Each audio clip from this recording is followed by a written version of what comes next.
ಶಿವಮೊಗ್ಗದಲ್ಲಿ ಮತ್ತೆ ಈದ್ಗಾ ಮೈದಾನದ ವಿವಾದ ಭುಗಿಲೆದ್ದಿದೆ. ಈದ್ಗಾ ಮೈದಾನಕ್ಕೆ ಬೇಲಿ ಹಾಕಿದ ಜಾಮಿಯಾ ಮಸೀದಿ ಕಮಿಟಿ ಬೇಲಿ ಹಾಕಿದಕ್ಕೆ ವಿಎಚ್ಪಿ ಮತ್ತು ಬಜರಂಗ ದಳ ಇದೀಗ ರೊಚ್ಚಿಗೆದ್ದಿದೆ. ಈದ್ಗಾ ಮೈದಾನಕ್ಕೆ ಹಾಕಿರುವ ಬೇಲಿಯನ್ನು ತೆಗೆಸುವಂತೆ ಪ್ರತಿಭಟನೆಯನ್ನ ಮಾಡಿದೆ. ಬೇಲಿ ತೆಗೆಯುವವರೆಗೂ ಕೂಡ ಸ್ಥಳದಿಂದ ತೆರಳಲ್ಲ ಅಂತ ಪಟ್ಟು ಹಿಡಿದಿದ್ದಾರೆ. ಡಿವೈಎಸ್ಪಿ ಸಂಜು ಕುಮಾರ್ ನೇತೃತ್ವದಲ್ಲಿ ಪೊಲೀಸ್ ಭದ್ರತೆಯನ್ನು ಕೂಡ ಒದಗಿಸಲಾಗಿದೆ. ಈದ್ಗಾ ಮೈದಾನ ತನಗೆ ಸೇರಿದೆ ಅಂತ ಜಾಮಿಯಾ ಮಸೀದಿ ಹೇಳ್ತಾ ಇದೆ. ನಗರಸಭೆಗೆ ಸೇರಿದ ಜಾಗ ಅಂತ ವಿಎಚ್ಪಿ ಪ್ರತಿಪಾದಿಸ್ತಾ ಇದೆ. ಶಿವಮೊಗ್ಗದಲ್ಲಿ ಈಗ ಮತ್ತೊಮ್ಮೆ ಈದ್ಗಾ ಮೈದಾನ ಗಲಾಟೆ ಭುಗಿಲೆದ್ದಿದೆ. ಸಾಕಷ್ಟು ಭದ್ರತೆಯನ್ನು ಕೂಡ ಈಗ ಮಾಡಿಕೊಳ್ಳಲಾಗಿದೆ. ಬಜರಂಗ ದಳ ಹಾಗೂ ವಿಎಚ್ಪಿ ಈಗ ಪ್ರತಿಭಟನೆಯನ್ನು ಸ್ಥಳದಲ್ಲಿ ನಡೆಸ್ತಾ ಇರೋದು.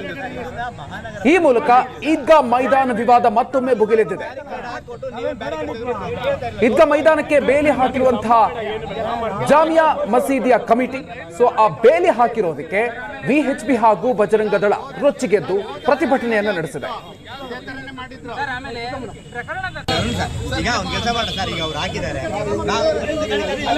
ಬನ್ನಿ ಬಗ್ಗೆ ಇನ್ನಷ್ಟು ಹೆಚ್ಚಿನ ಡೀಟೇಲ್ಸ್ ಕೊಡ್ತಾರೆ ನಮ್ಮ ಪ್ರತಿನಿಧಿ ರಾಜೇಶ್ ಕಾಮತ್. ಇದೀಗ ನಮ್ಮ ಜೊತೆಗೆ ದೂರವಾಣಿ ಸಂಪರ್ಕದಲ್ಲಿದ್ದಾರೆ. ರಾಜೇಶ್, ಇದೀಗ ಈದ್ಗಾ ಮೈದಾನಕ್ಕೆ ಸಂಬಂಧಪಟ್ಟಂತೆ ವಿವಾದ ಮತ್ತೊಮ್ಮೆ ಭುಗಿಲೇಳ್ತಾ ಇರುವಂತದ್ದು. ಸದ್ಯ ಏನ್ ಬೆಳವಣಿಗೆ ಆಗಿದೆ, ಅಲ್ಲಿನ ಪರಿಸ್ಥಿತಿ ಸದ್ಯ ಯಾವ ರೀತಿಯಾಗಿದೆ? ಮಧು, ಶಿವಮೊಗ್ಗದ ಡಿಸಿ ಕಚೇರಿ ಎದುರಿರ್ತಕ್ಕಂಥ ಸುಮಾರು 32 ಗುಂಟೆ ಜಾಗ ಇದು. ಈ ಜಾಗದಲ್ಲಿ ಸುಮಾರು ಒಂದು 10x10 ವ್ಯವಸ್ಥೆಯಲ್ಲಿ ಒಂದು ಈದ್ಗಾ ಮೈದಾನ ಅಂದ್ರೆ ಈದ್ಗಾ ಗೋಡೆ ಇದೆ. ಆ ಗೋಡೆಗೆ ಸಂಬಂಧಪಟ್ಟ ಹಾಗೆ ಉಳಿದಂತೆ ಖಾಲಿ ಜಾಗವನ್ನ ಬಿಡಲಾಗಿದೆ. ಇದು ವರ್ಷದಲ್ಲಿ 2 ಬಾರಿ ಇಲ್ಲಿ ಮುಸ್ಲಿಮರು ತಮ್ಮ ಧಾರ್ಮಿಕ ಹಬ್ಬಗಳ ಆಚರಣೆಗಳಲ್ಲಿ ಪ್ರಾರ್ಥನೆಯನ್ನ ಈ ಈದ್ಗಾದ ಮುಂದೆ ಸಲ್ಲಿಸ್ತಾರೆ. ಆ ಹಿನ್ನೆಲೆಯಲ್ಲಿ ಇದು ಈದ್ಗಾ ಮೈದಾನ ಅಂತ ಹೇಳಿ ಹೆಸರಾಗಿದೆ. ಆದ್ರೆ ಮಹಾನಗರ ಪಾಲಿಕೆಗೆ ಸೇರಿರ್ತಕ್ಕಂಥ ಜಾಗ ಅನ್ನೋದು ಮೊದಲಿಂದನೂ ಕೂಡ ಸಾರ್ವಜನಿಕರು ಅಲ್ಲಿ ವಾಹನಗಳನ್ನ ಪಾರ್ಕಿಂಗ್ ಮಾಡ್ತಕ್ಕಂಥದ್ದು, ಬೇರೆ ಬೇರೆ ಉಳಿದ ಸಂದರ್ಭಗಳಲ್ಲಿ ಸಭೆಗಳನ್ನ ಮಾಡ್ತಕ್ಕಂಥ ಕಾರ್ಯಕ್ರಮಗಳನ್ನು ಕೂಡ ಮಾಡ್ತಾ ಇದ್ರು.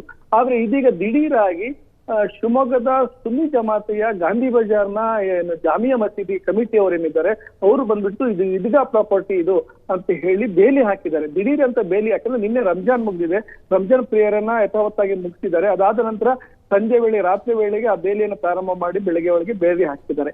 ಇದು ಈ ವಿಷಯ ಗೊತ್ತಾಗ್ತಿದ್ದಂಗೆ ಹಿಂದೂ ಪರ ಸಂಘಟನೆಯ ಬಜರಂಗ ದಳ ಮತ್ತು ವಿಎಚ್ಪಿ ಅವರು ಪ್ರಮುಖರು ಬಂದು ಈ ಬೇಲಿಯನ್ನು ತೆರವುಗೊಳಿಸಬೇಕು, ಇದು ನಗರಸಭೆಗೆ ಸೇರಿರ್ತಕ್ಕಂಥ ಜಾಗ, ಇದನ್ನ ಯಾವುದೇ ಕಾರಣಕ್ಕೂ ಮುಸ್ಲಿಮರು ತಮ್ಮ ಪ್ರಾಪರ್ಟಿ ಅಂತ ಹೇಳಿ ಮಾಡ್ಲಿಕ್ಕೆ ನಾವು ಬಿಡೋದಿಲ್ಲ, ತಕ್ಷಣ ತೆಗಿರಿ ಅಂತ ಹೇಳಿ ಅಲ್ಲಿರ್ತಕ್ಕಂಥ ಪೊಲೀಸರನ್ನ ಆಗ್ರಹಿಸಿದ್ರು. ಆಮೇಲೆ ಘಟನಾ ಸ್ಥಳಕ್ಕೆ ಎಸ್ಪಿ ಮಿಥುನ್ ಕುಮಾರ್ ಅವರು ಕೂಡ ಆಗಮಿಸಿದ್ರು. ಅವ್ರ ಜೊತೆಗೆ ಪ್ರತಿಭಟನಾಕಾರರು ಮತ್ತು ಅವರ ಮಧ್ಯೆ ಮಾತಿನ ಚಕಮಕಿ ಮತ್ತು ವಾಗ್ವಾದ ಕೂಡ ನಡೀತು. ಆ ಸಂದರ್ಭದಲ್ಲಿ ಎಸ್ಪಿ ಅವರು ಅವ್ರ ಜೊತೆಗೆ ಸಮಾಲೋಚನೆ ನಡೆಸಿ, ನಾನು ಈ ಬಗ್ಗೆ ಜಿಲ್ಲಾಧಿಕಾರಿಗಳು ಹಾಗೂ ಮಹಾನಗರ ಪಾಲಿಕೆಯ ಕಮಿಷನರ್ ಜೊತೆಗೆ ಮಾತುಕತೆ ಮಾಡುತ್ತೇನೆ, ನಂತರದಲ್ಲಿ ಇದಕ್ಕೇನು ಸಂಬಂಧಪಟ್ಟಿದೆ ಅದೆಲ್ಲವನ್ನು ತಿಳ್ಕೊಳ್ತೀನಿ ಅಂತ ಹೇಳಿದ್ರು. ಮತ್ತೆ ಸಂಜೆ ಒಳಗೆ ಗಡುವು ಕೊಟ್ಟಿದ್ದಾರೆ. ಸಂಜೆ 7 ಗಂಟೆ ತನಕ ಗಡುವು ಕೊಟ್ಟಿದ್ದಾರೆ.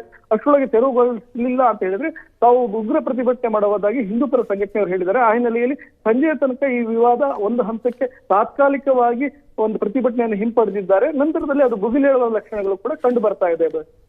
Thank you Rajesh ಡೀಟೇಲ್ಸ್ಗೆ.